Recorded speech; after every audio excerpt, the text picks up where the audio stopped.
உங்கள் அனைவருக்கும் ஈஸ்டர் திருநாளுடைய உயிர் திருநாள் இயேசுவின் திருவிழாவின் நல்வாழ்த்துக்களை தெரிவித்துக் கொள்கிறேன்.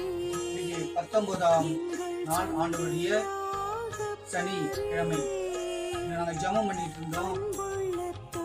ஒவ்வொரு நாளும் ஆண்டவருடைய மாதனுடைய பாதத்தில் நாங்கள் ஜெபம் பண்ணிகிட்டே இருப்போம்.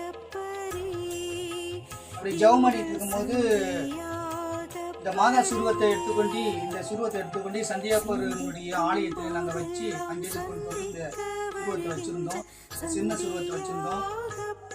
அப்படி வச்சிருக்கும்போது நாங்கள் தொடர்ந்து குடும்ப ஜெபமாலை பண்ணிட்டு இருக்கும்போது ஒரு நாள் என்னுடைய மனைவி பேர் சரிமிலா அவங்க வந்து ஜெபம் பண்ணிட்டு இருக்கும்போது இந்த மாதனுடைய கன்னத்திலிருந்து லேசாக ஒரு எண்ணெய் வடிஞ்சது பார்த்தாங்க. என்னை கூப்பிட்டாங்க, வந்து பாருங்க எண்ணெயா இருக்குது, வந்து பாருங்க என்னன்னு தெரியலன்னு சொல்லிட்டு பார்த்தப்ப இந்த எண்ணெய் வந்து நறுமண வாசனையா இருந்தது. அதை நான் பார்த்துட்டு என்ன செஞ்சேன், திரும்பி வருமா என்று பார்த்துட்டு ஒரு சந்தேகத்தோடு வந்து மறுநாள் நாங்கள் ஜெபம் பண்ணோம். ஜெபம் பண்ணும்போது திரும்பி மாதனுடைய முகத்திலிருந்து எண்ணெய் நெற்றிலேருந்து வந்து இந்த தாவங்கொட்டை வழியாக வந்து நாங்கள் பார்த்தோம். அப்படி பார்க்கும்போது திரும்பி தொடர்ந்து நாங்கள் ஜெபம் பண்ணிகிட்டே இருந்தோம். அப்படி இருக்கும்போது வந்து டிசம்பர் மாதத்தில் இந்த மாதனுடைய காட்சி எங்களுக்கு கிடைச்சிது. நாங்கள் தொடர்ந்து ஜெபம் பண்ணிகிட்டே இருக்கும்போது சந்தியாப்பூர் சுருவத்தில் இருந்தும் மாதனுடைய சுருவத்திலிருந்து நிறைய எண்ணெய் வடிய ஆரம்பிச்சிது. இந்த எண்ணெய் வடிதலை முதலில் பார்த்த என்னுடைய மனைவியானவங்க தான் அவங்க சாட்சியாக இருக்காங்க. நாங்கள் வந்து கடலூர் மாவட்டத்தில் தான் இருக்கிறோம். கடலூர் மாவட்டம் சேத்திதொகுக்கும் விருத்தாச்சலத்துக்கும் இடையில ஒரு கிராமம், பாளையம் என்ற கிராமத்தில் நாங்கள் வசித்து வருகிறோம். இந்த எண்ணெய் வடிதலின் முதல் பார்த்த என்னுடைய மனைவி கண்டிப்பாக என்னுடைய மனைவி சாட்சி சொல்லுவாங்க.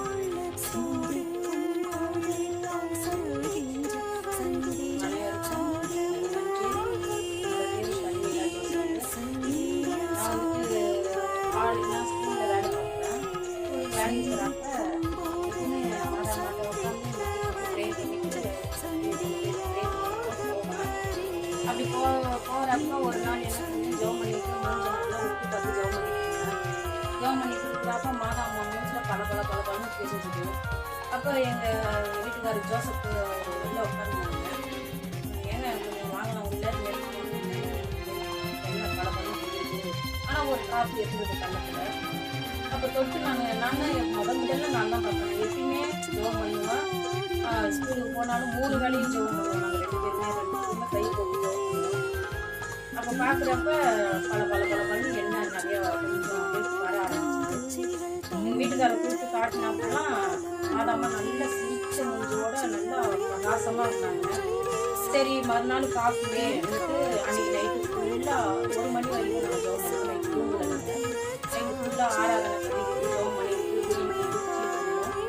நைட்டு ஜெபம் பண்ணிட்டு படுத்த பிறகு காலையில் எழுச்சி வந்ததுக்கப்புறம் ஃபுல்லாக தூங்கிலேருந்து மேலேருந்து தலையிலேருந்து அப்படியே எண்ணெய் நிறையா வர ஆரம்பிச்சு.